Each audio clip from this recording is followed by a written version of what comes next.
For the vlog and share stories, alam mo ba na meron akong sapatos na na pang abroad. So ginagamit siya kapag taglamig, lalo't merong snow.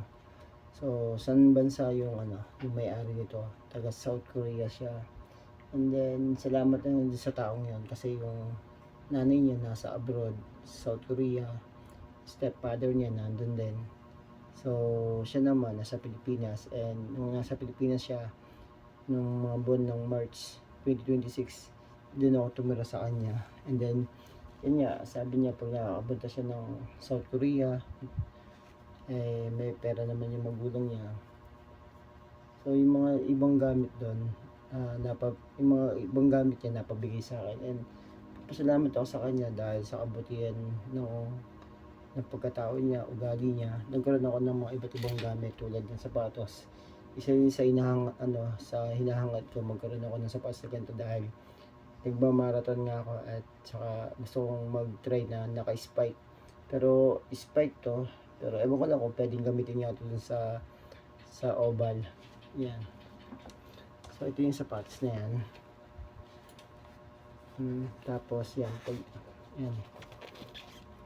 Meron siyang ganito. Yung spike kasi meron siyang pako. So ganito. Pero siguro pwede rin siguro itong lagyan. O baka hindi nga. Yan. So yun lang naman, and for the vlog and share stories yung kinikwento ko. And ito naman, kasi sa paa ko, sinukat ko na rin. And thank you so much sa pamilyang yon, lalong na kay Brother Jason. So hindi ko na banggitin yung apelido niya, pero at least maraming salamat sa biyaya ng Panginoon Diyos, dahil sa naging classmate ko sa isang subject, sa isang high school. Naging kaibigan hanggang sa yun, pag nagpupunta ako sa kanila, ako yung nagte-therapy sa kanya. So yun yung pinagkakakitaan ko din, and libre pa kain, libre pa tulog. Pero sa ngayon hindi na pwede kasi nakatira na siya dun sa kapatid niyang pangalawa, and then siya yung panganay. So pwede rin naman matulog doon, pero mahirap kasi dati nangungupahan siya. Mas okay yung nangungupahan siya kasi tumitira siya sa kapatid niya.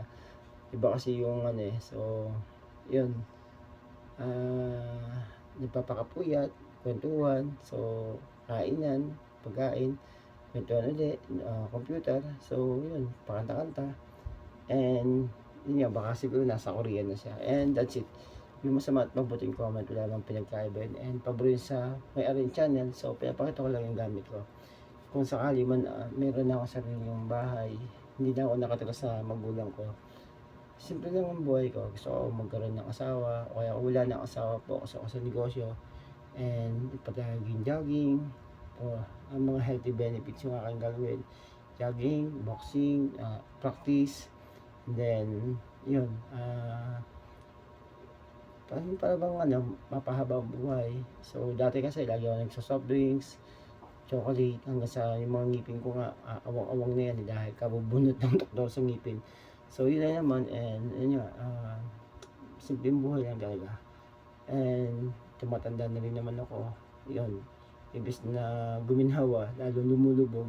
So iba pa rin yung biyaya na yung pagiging mabait sa magulang, malaking biyaya talaga. So yun lang naman, and for the vlog. So masama at mabuting comment, wala naman pinagkaiba yung paborito sa may channel, and kinikwento ko lang yung mayroon akong gamit. So that's all.